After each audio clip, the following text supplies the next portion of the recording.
ये भारत की ऐसी देवियां हैं। हम निवेदन करने जा रहे थे।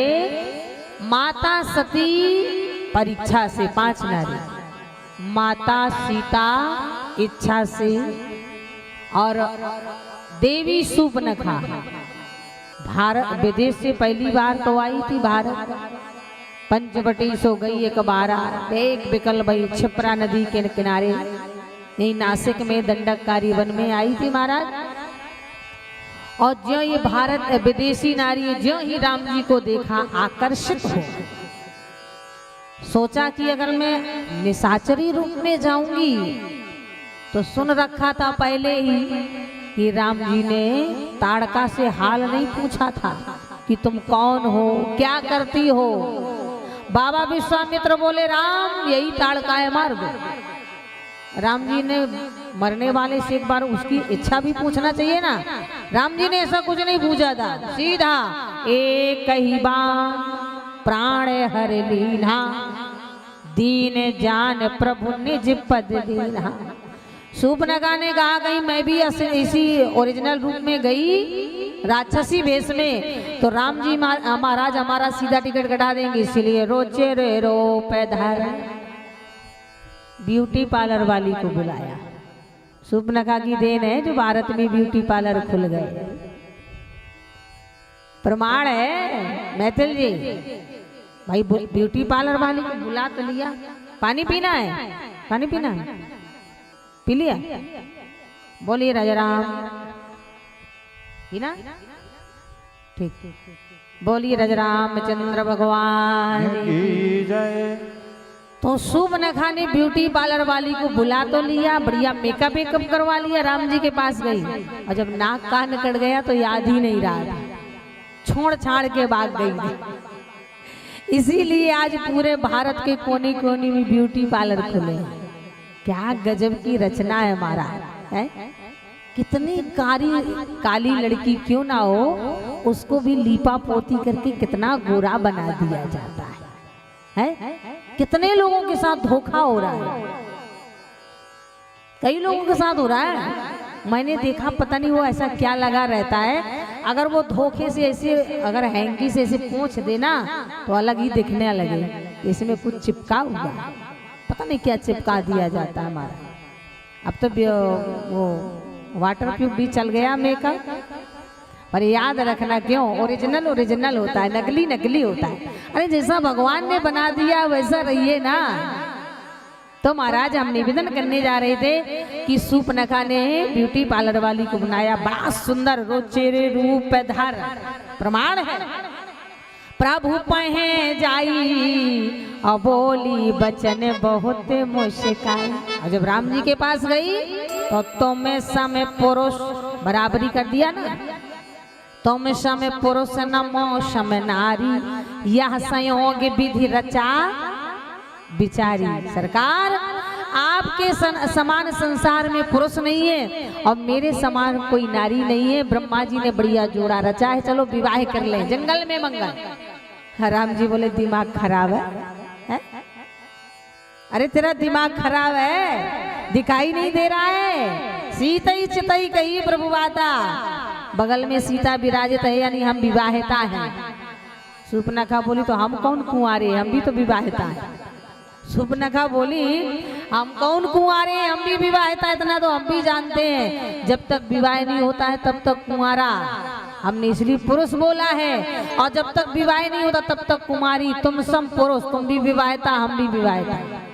भाई हमारा भी तो विवाह विद्युत जीवा के साथ हो गया था, रावण ने छल से मार दिया। और जब रावण ने छल से मार दिया, हमें पता चला सूर्पनखा विद्युत जीवा को मारने वाला रावण छल से मार दिया।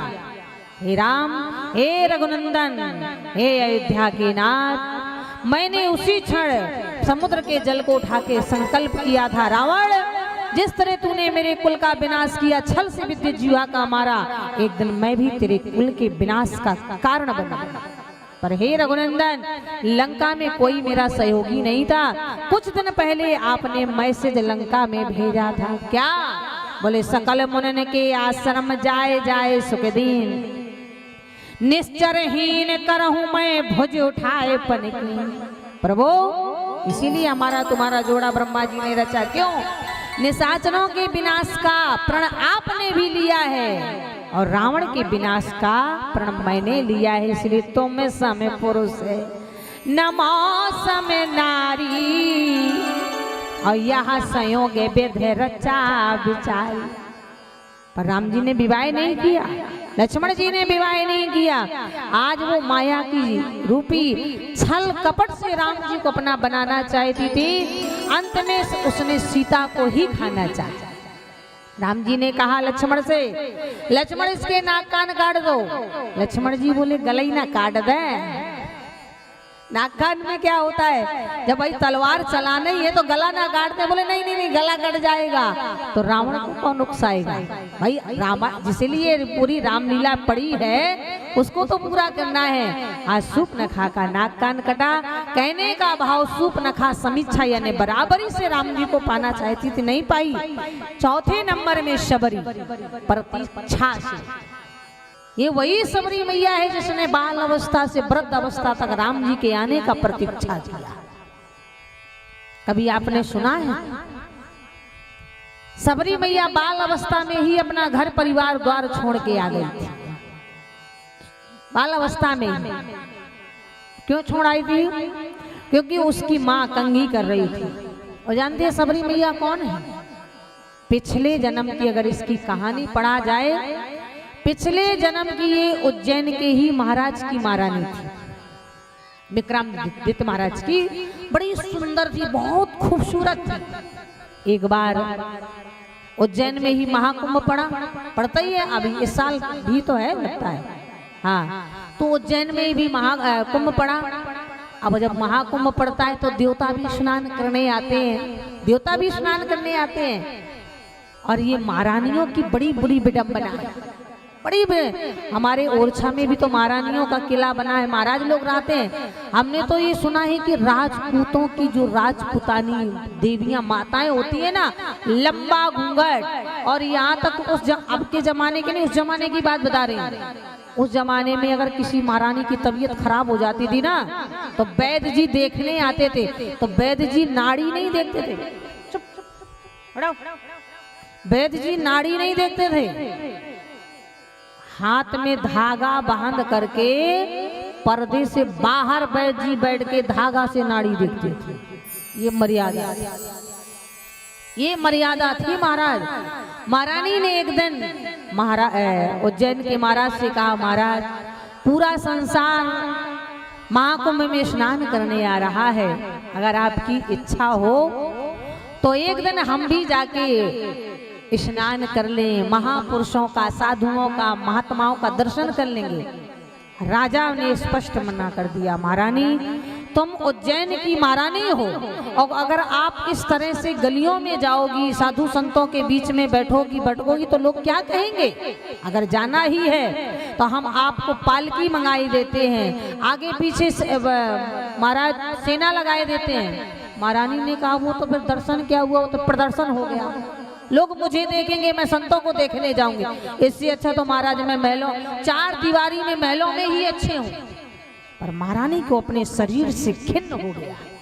कभी कभी खूबसूरती भी बहुत दुखदाई होती है। महारानी ने कहा क्या करें ऐसी खूबसूरती का, क्या करें ऐसी महलों का जो चार दीवारियों में चीनी की तरह में बैठी है। महारानी ने रात के 12 बजे निकली, धीरे से उज्जैन की गलियों से गुजरती हुई अकेले जा रही है, क्षिप्रा नदी के किनारे पहुंची।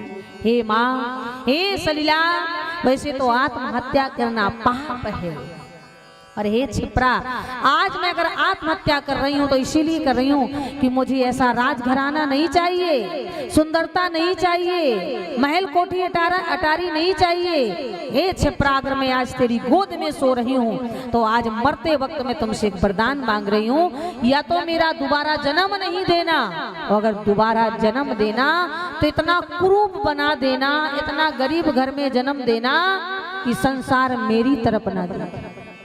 महारानी ने क्षिप्रा नदी में छलांग लगाई, माँ की गोद में सो गई, पर महारानी ने सच्चे दिल से माँ से प्रार्थना किया। क्षिप्रा नदी ने दोबारा जन्म दिया, पर महाराज आज यहाँ कोल भीलों के राजा सरदार महाराज साबिर के घर में वही शबरी मैया बनी। शबरी मैया इतनी काली थी महाराज, इतनी काली थी कि संसार उनकी तरफ नहीं देखता था। पर महाराज आज यहाँ कोल भीलों में भी तो विवाह होता है। एक दिन सबरी की माँ ने उसे स्नान कराया, उपटन लगाया, कंघी लेके बाल खींचने लगी।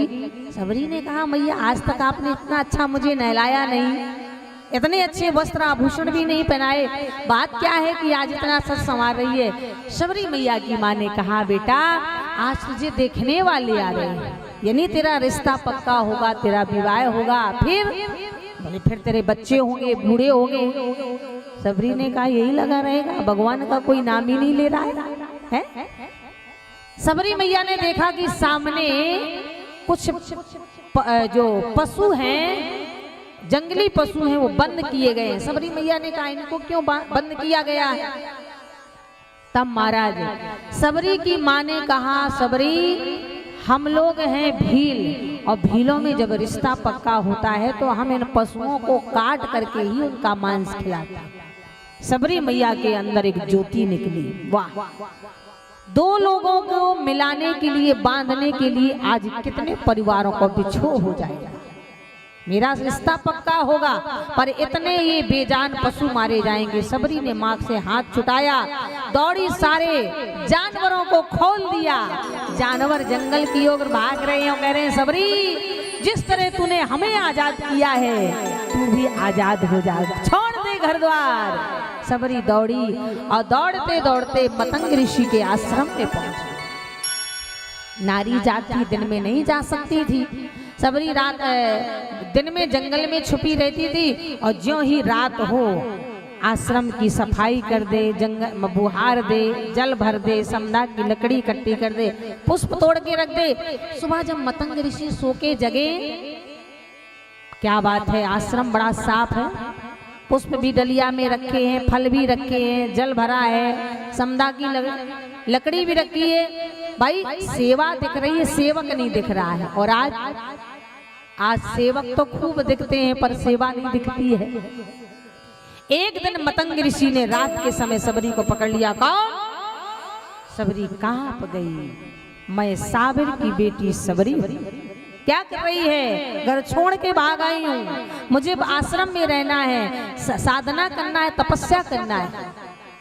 मतंग जी ने कहा तो छुपके क्यों कर रही है, सामने आओ। सबरी मैया ने कहा महाराज लोग तुम्हें बदनाम कर देंगे कि बाबा के आश्रम में चेली रह रही है।